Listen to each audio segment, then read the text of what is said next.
Добро вечер со Код.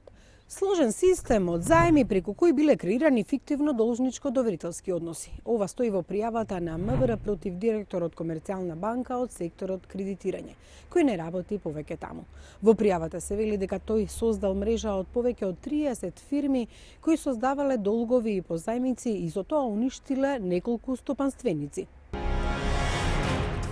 Колку фирми се оштетени во финансиската пирамида која траела повеќе од една деценија?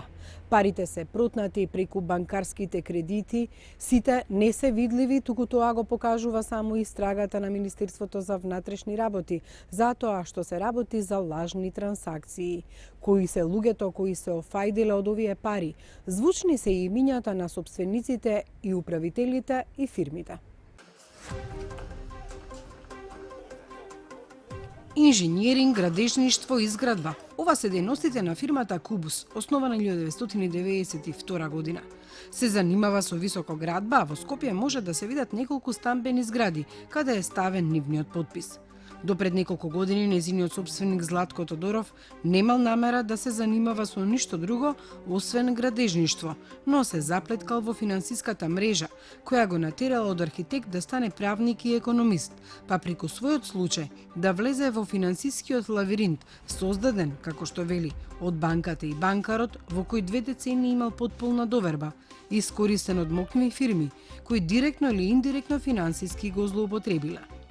До 2007 Кубус користи кредити за своји потреби, главно за изградба на објекти, а гаранција се недвижнините кои ги гради. Е создаден имот кој што може да го гарантира давањето и враќањето на кредитот. Токму тој момент е искористен за некои активности кои што не доведуваат во многу незавидна положба денеска. Хипотекарната снага на Кубус. Тодоров вака почна да ја објаснува финансиската мрежа во која се втурнал.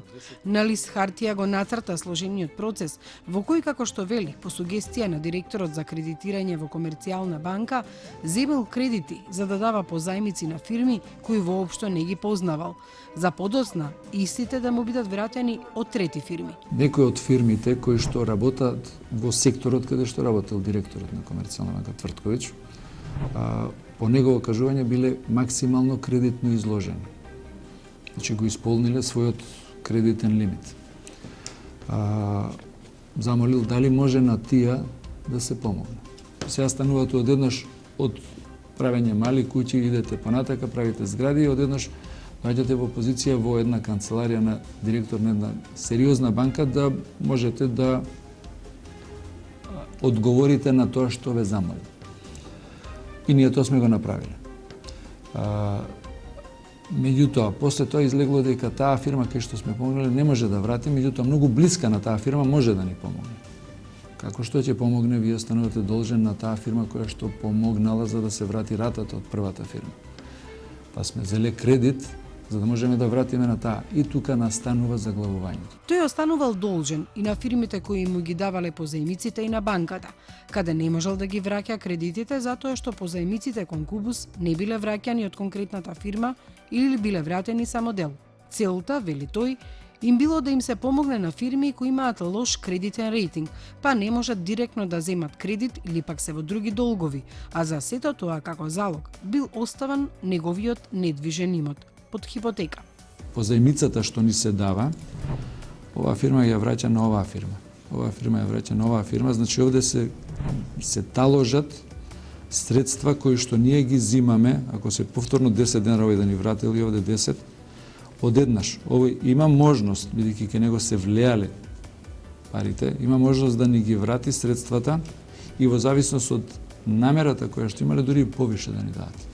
Ние пред банката сме отворени со 30 денара, заради тоа што сме морале да враќаме ануитети и цело тоа, значи ке нас се триплирал кредитот. Тодоров тврди дека имал целосна доверба во банката и директорот кој бил одговорен за кредитите на стопанските субјекти. Ние договорите за овие трансакции во една слепа верба на директор во една банка со висок репутацијски рейтинг, просто не сме внимавале, рачунајќи дека ќе бидат вратени. Измамата е тука да постои друг вид на договор, да постои некаква, не знам, цесија, тогаш одговорноста е која овој. Нас не се договорите, бидејќи не ги познаваме, можете да ги прашате и тие луѓе, тие нас не познаваат. Договорите сме ги добивале, а подпишани договори има за позајмици, сме ги добивале исклучиво преку канцеларијата на директор, готови текстови. Кредитите се таложеле, но се таложеле и позајмиците кои меѓу себе ги даваат и Кубус и другите фирми, за кои Тодоров тврди дека ниту ги знаел, ниту ги сретнал. Се додека во својата истрага полицијата не ја открила нивната мрежа и поврзаност.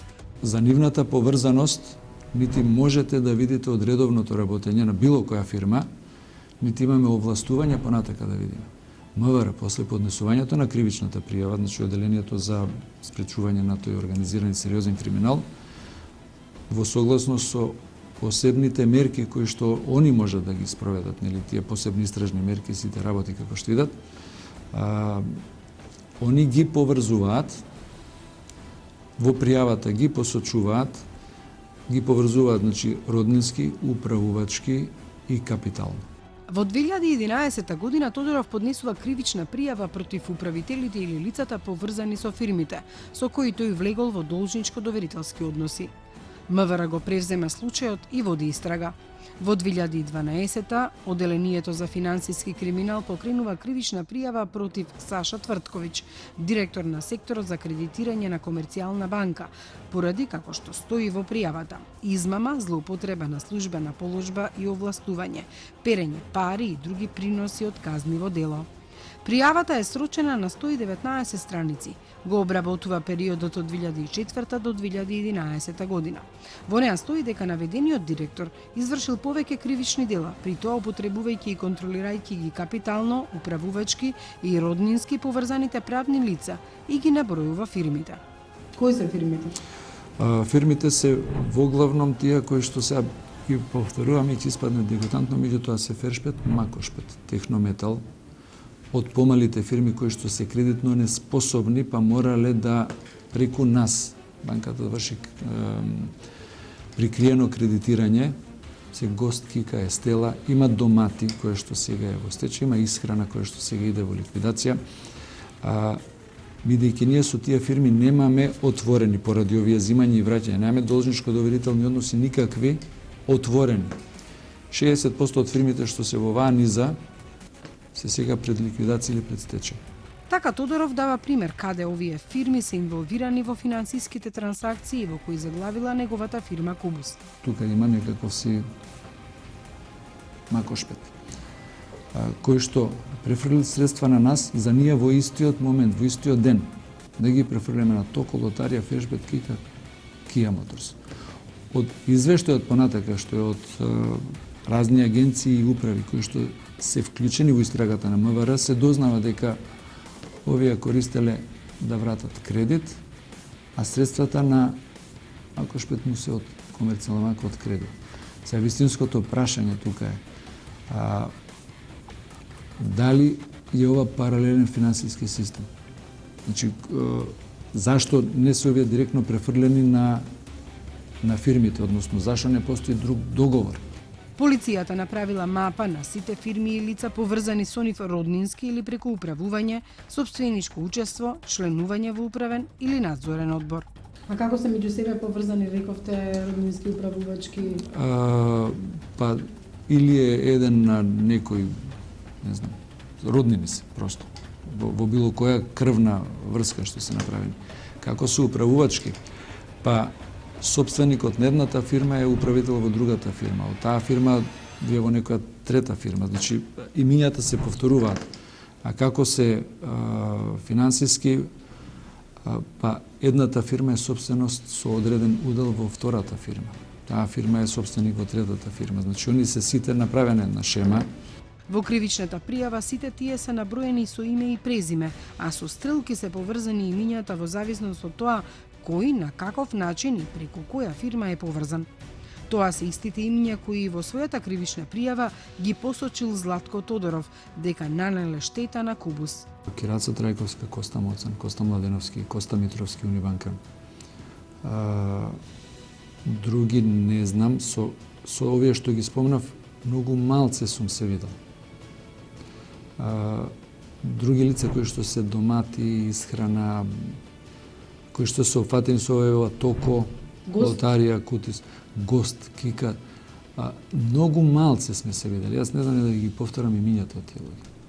МВР во својата пријава наведува дека повеќето од овие лица се членови на неколку семејства или меѓусебно блиски пријатели или деловни соработници, а ги наведува и процентот на акции и удели во споменатите фирми, како и нивно директно или индиректно поврзување. Во истрагата на МВР пронајдени се повеќе од 30 фирми кои се во меѓусебни релации. МЗТ Хепос Пумпи. Не може да знаете дека таа фирма е во собственост на Фершпет. Била во собственост на Фершпет. На неј е одобрен кредит. Меѓутоа не се парите легнати, нити има барање од МЗТ Хепос односно нема одобрување од акционерите на МЗТ Хепос да се поднесе таков кредит. Парите легнуваат на Кубус, а они со вирма за обезбедување идат во МАК Промет М. Штип. МАК Промет М Штип, повторно по истражувањето од полицијата, тоа е собственост на Фершпет. Во моментот, во управниот одбор на Инвестбанка, е Кираца Трајковска собственик на Фершпет. И сега јасно е зашто ние им треба, ние немаме никаков контакт со никого од тие, нити управувачки, нити структурално. Таму е наведено и дека пријавениот директор, злоупотребувајќи ја својата позиција во Комерцијална банка АД Скопје, со пречекорување на своите службени овластувања, а искористувајќи го влијанието на лицата во временски период од 2004 до 2011 година, му нанел сериозни штети по однос на капиталот и средствата на друштвата Кубус и Кубус Инженеринг Скопје. Но како е можно толкова фирма слепо да верува на банкар или да дава позајмица на фирми кои не ги познава? Ова прашање директно му го поставивме на Тодоров. Не сме обрнале внимание баш заради сериозноста на целата таа работа, не рачунавме дека некој со таква дрскост, значи се работи за дрска измама, со таква дрскост би постапил за да може да си оствари својата цел. Доказ за тоа, вели, тоа е тоа што и други фирми се појавуваат како оштетени во оваа мрежа. Една од нив го тужи за позајмица, која воопшто не ја ни очекувал. Како ние одбивме да ја вршиме, да ги вршиме трансакциите после тужбата на Марк Компани, која што сме ја изгубиле, вика неколку дена пред 29.12 ми се јави Твртковиќ, кој јас го познам зашто сум клиент на банката, од мене побара износ од 7.600.000 денари да префрлам на сметката на тужениот. Како требало да му се помогне. Саша Твртковиќ мене ми ја кажа фирмата износот, само вадам извадоци за него, цитам целото, износот кој бараше да го префрлам од моја сметка на сметка на таа фирма. Јас во тој момент парични средства немав, му се дадени како позајмици и него од некој други, или како кредит. Ова го направив со единствена цел, што ми кажа Твртковиќ, иако со тужениот никогаш претходно не сум имал никакви контакти. Значи, мојата цел и мотив беше единствено да одговорам на молбата на директорот Твртковиќ. Со тужениот лично, со неговиот законски застапник, со некој лице вработено кај тужениот, јас ништо не сум договарал. Парите ги префрлив единствено и исклучиво по налог на Твртковиќ. Од друга страна се наметнува прашањето, постоел ли контролен механизам во банката за да провери како се трошат наменските кредити кои им се даваат на клиентите. Подписот ставен на одобрениот кредит не бил само од директорот на секторот за кредитирање, туку и од неговите претпоставени. За ова побаравме одговор од Комерцијална банка, кои во телефонски разговор ни посочија дека банката работела сосема исправно согласно нејзините одредби. Од банката пак велат дека се испочитувани сите процедури. Ревизија била направена, ама не покажала незаконитости. Оттаму велат дека ако се работи за обртни средства, не ги следат, со што банката не арбитрира во тоа кој кому ќе му ги даде парите од кредитот. Код го контактираше Твртковиќ за да ни каже што мисли тој за наводите од пријавата на МВР и за она што го обвинува Златко Тодоров. Кусо ни одговори дека се што имал да каже, кажал во истрагата на јавното обвинителство и не сака да коментира повеќе. Истото прашање го поставивме и до посочената Кираца Трајковска, една од сопствениците на Фершпет. И таа ни го даде истиот одговор, дека нема да коментира ништо се додека не заврши истрагата во обвинителството. но иако не се во деловен контакт, како што тврди Тодоров, тој ќе мора да се соочи на суд со нејзиниот сопруг, собственик на фирмата Гост, која го тужи Кубус инженеринг, затоа што му е дадена позајмица која Кубус не ја вратил. Во тужбата се споменува и дека Кубус инженеринг не вратил и позајмици на име цесија, што му ги дала и фирмата Кика Трейд и Естела. Но од овие фирми тврдат дека Златко Тодоров не се појавува на судењата и дека парите се уште не им се вратени. Во шемата на кривичната пријава од МВР, она што ги поврзува овие фирми е презимето Трајковски, истото кое го има и Кираца, а дека незината керка е управител на Естела, а на фирмата Гост е собственик и управител незиниот сопруг. Но оние кои ги напаќа Тодоров, дека го оштетиле, тврдат дека тој е должникот кој не им ги врака позајмиците, а дека тие не му должат затоа што според нив се е затворено со соодветни документации за цесија или други договори. Тие прашуваат зошто не покренал тужба против нивните фирми во рок од 3 години, доколку имал побарување од нив. Го обвинуваат и дека им продал станови со се хипотеки, заради што се уште не може да ја регулираат собственоста, но Тодоров не се откажува. Што е финансовиот криминал? Веројатно дека тоа е ненасилен криминал без да користи фалсификати и насилни средства, ги трга парите надвор од видливиот оној дел на органите на прогон, за да може да оствари за себе или за некој друг некаква противправна имотна корист. Никогаш банката не поврзала. Да каже дека ние сме во тој момент, значи кога сме ние дале, банките морале да не поврзат и со еден и со друг и со трет. Значи, ја имам сестра, меѓутоа мене финансиски роднини сестри, браќа ми се овие луѓе со кои што ние сме правили трансакции. Тоа е со закон предвиден. Никош не го направиле. Доколку тоа се направило во првиот момент, што е должност, значи со закон обврска, до ова немаше да дојде. За да се ослободи од натрупаните кредити, Златко Тодоров вара репрограм на кредитот, кој сега ќе треба да го враќа до 2017 година. Неговата вредност е безмалку 6 милиони евра, зашто гаранција му е имотот под хипотека. Сега е заробеник на банката. За да гради зграда мора да земе кредит, а сите пари од продажбата на становите од купувачите, наместо на неговата сметка, легнуваат во банката. Во меѓувреме го чека исходот на истрагата што ја води јавното обвинителство. Оваа пријава на МВР најпрво е отфрлена од тогашниот обвинител кој го води случајот, Трајче Пеливанов, сега дел од специјалното обвинителство на Катица Јанева.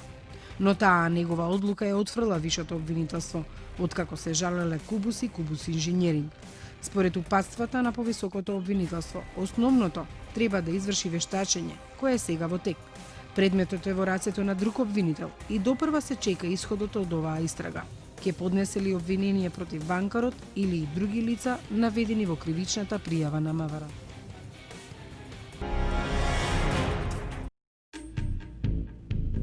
Во документациите што ги мешетареше Кираца, се појавува заем кој јас го добивам од Кубус, фирма со која никогаш не сум имал никакви деловни односи. Значи, ајде да кажеме другиве фирми на некој начин можеби сум имал некој деловен однос, купи, продај и така натаму. Меѓутоа со градежната фирма Кубус и Кубус инженеринг никогаш не сум имал.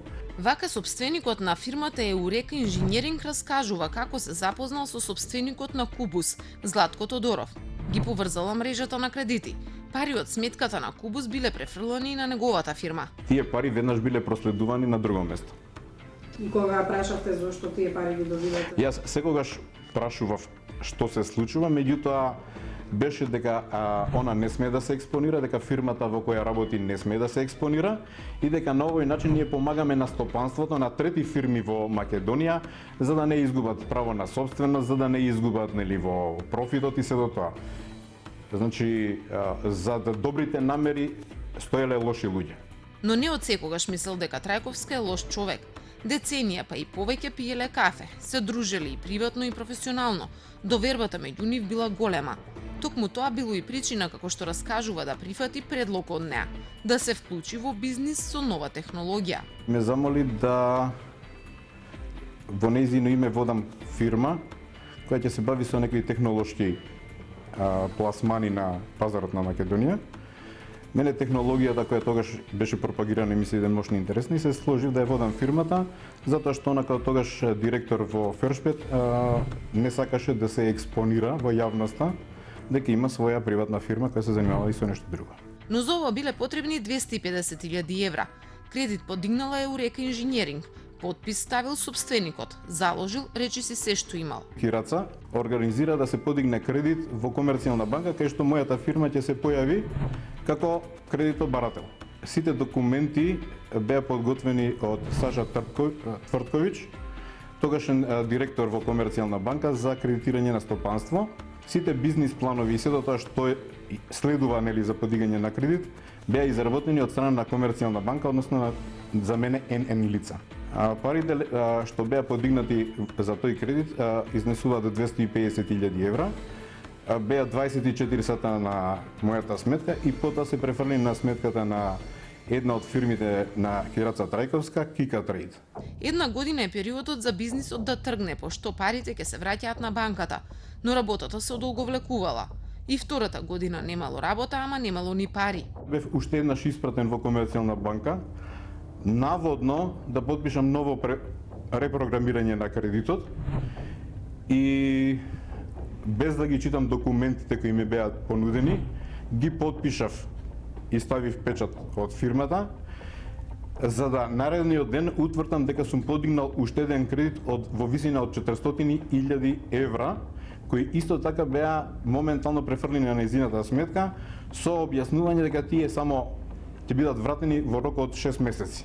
Ова било втората и поголема грешка што ја сторил собственикот на Еурека инженеринг. Очекува парите да ги врати оној кому му биле префрлени.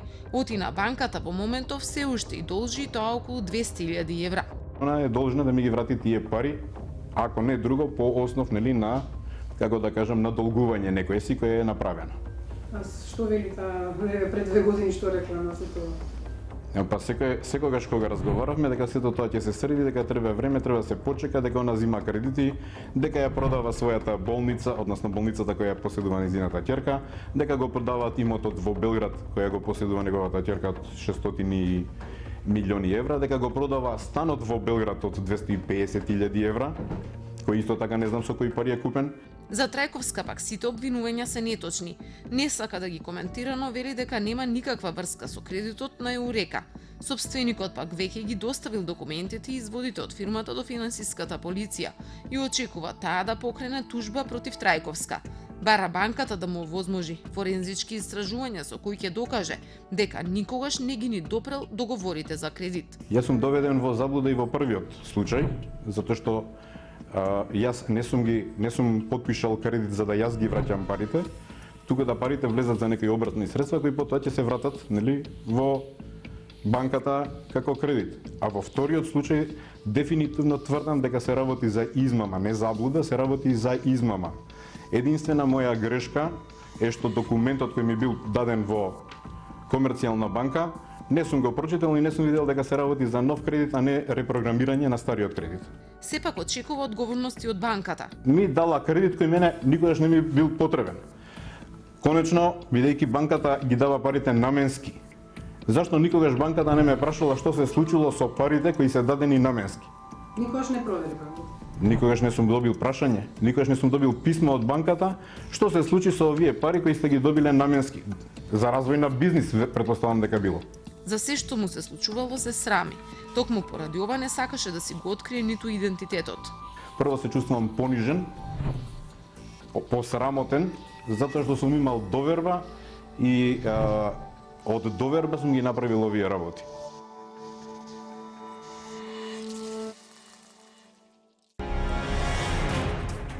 Криминална група од типот на мафија која се контролира од еден центар кој гледа се и следи се.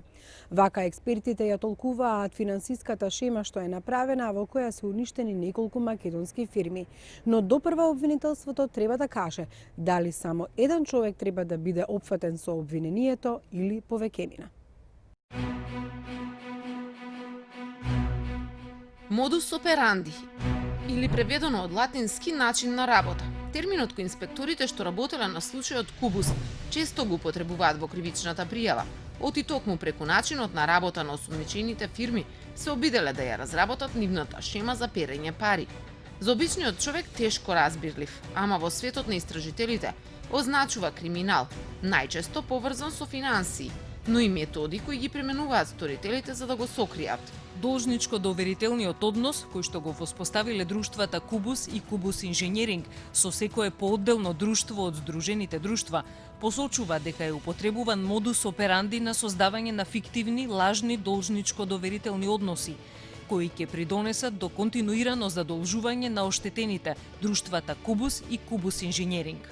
Ова го пишува во кривичната, но ако за полицијата е модус операнди, за председателката на Транспарентност, начинот на кој се случувал криминал во случајот Кубус е јасен.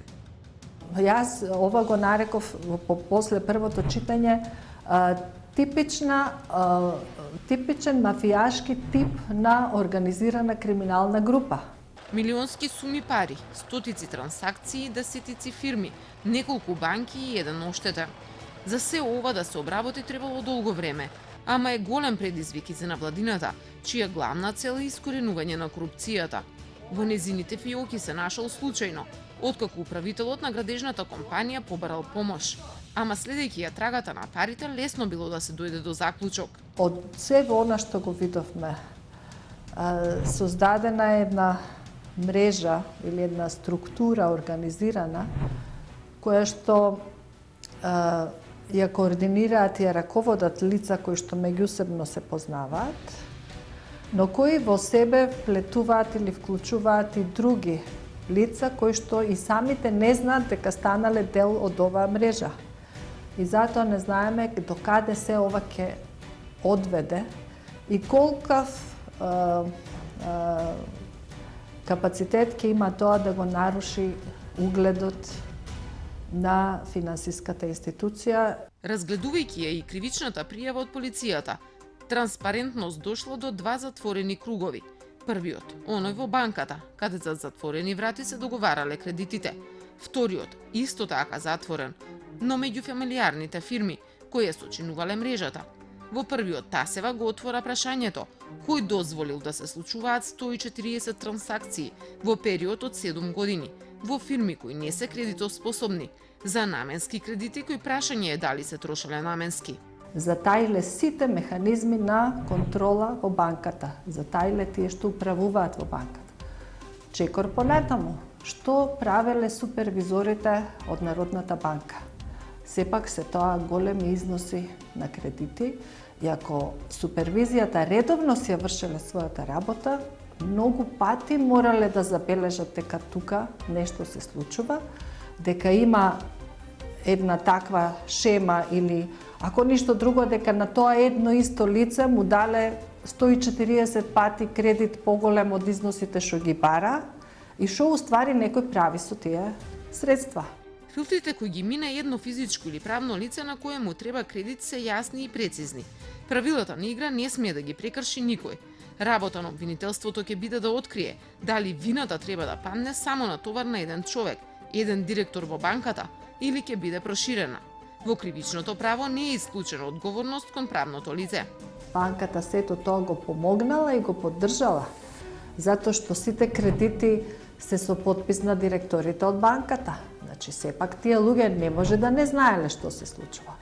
И сите трансакции се правени преку банката и очигледно дека тука постои една ситуација каде што група на луѓе ја користат банката како институција за да си ги реализираат своите бизнис и финансиски интереси. Од банката пак велат дека се испочитувани сите процедури. Ревизија била направена, ама не покажала незаконитости. Оттаму велат дека ако се работи за обртни средства, не ги следат, со што банката не арбитрира во тоа кој кому ќе му ги даде парите од кредитот. Вториот затворен круг е оној на фирмите. Нив ги врзуваат имиња кои освен бизнис имаат уште една многу подлабока, подсврста, крвна врска. Координирани се од еден центар. Значи имаш едно лице кое што раководи, едно до него кое што е извршител.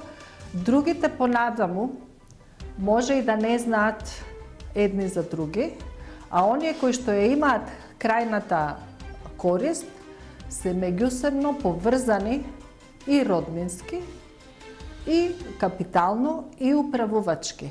Она пак што ги врзува двата круга се докази. МВР веќе ги поднесе во обвинителството. Пред него се листинзите со телефонски разговори меѓу осумничените, а токму тие откриваат дека банкарот и бизнисмените зачестано се слушале во деновите кога се случувале трансакции. Тука се и фирмите на чии сметки се свртеле пари за на крај да бидат ликвидирани. За транспарентност мотивот е јасен. Тие со тие действија прекршувале многу правила со цел да си остварат интерес. На тој начин се создава една олигархија, би рекла, затоа што тоа е многу силно поврзана група која што управува со многу голем капитал. Но очигледно дека тие немале собствен капацитет да го оплодуваат тој капитал. Затоа што немале секогаш кредитна способност да имаат пари да купат тоа што сакаат. И ги користеле фирмите како Кубус, кои што имаат кредитна способност, кои што имаат доверба во банката и од кого што може да се земат пари за да си ја завршиме ние работата и на крајот излегува дека голем дел од тие пари и не се вратени. Неразбирливо за обичните луѓе, но во светот на парите можно. Илјадници евра завршиле во нечiji џеб. Работа на обвинителството ќе биде да открие кој сгрешил, каде потфрлиле институциите, кој се офајдил. Значи, ова спаѓа во финансиски криминал и корупција на високо ниво, која што воопшто не е достапна за граѓаните. Обичните граѓани не го гледаат овој тип на криминал и тој е многу присутен овде, имајќи ги предвид и оние информации дека големи суми на пари се изнесуваат и надвор од државата или не се знае каде одат. Таков случај на распространување ние видовме при ваков тип на анализа и во случајот Бачело. Значи, кога ќе тргнеш да анализираш потрагата на парите, тоа може да го прават институциите кои што имаат пристап до информации. Кој се е дел од финансиската пирамида? Може ли да се појават нови загрозени? Може ли да се расшири мрежата на финансиски соработници? Кој се може да биде жртва на банкарскиот систем? Довербата е разнишена, обвинителството е на потек и има тешка задача да ја разреши мистеријата Кубус.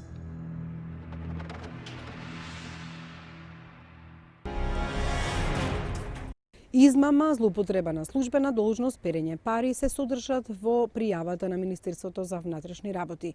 Но финансискиот криминал е еден од најтешките за докажување, особено кога се работи за организирана група. На потек е обвинителството. Ви благодариме што и вечерва бевте со Код. Имајте пријатна вечер.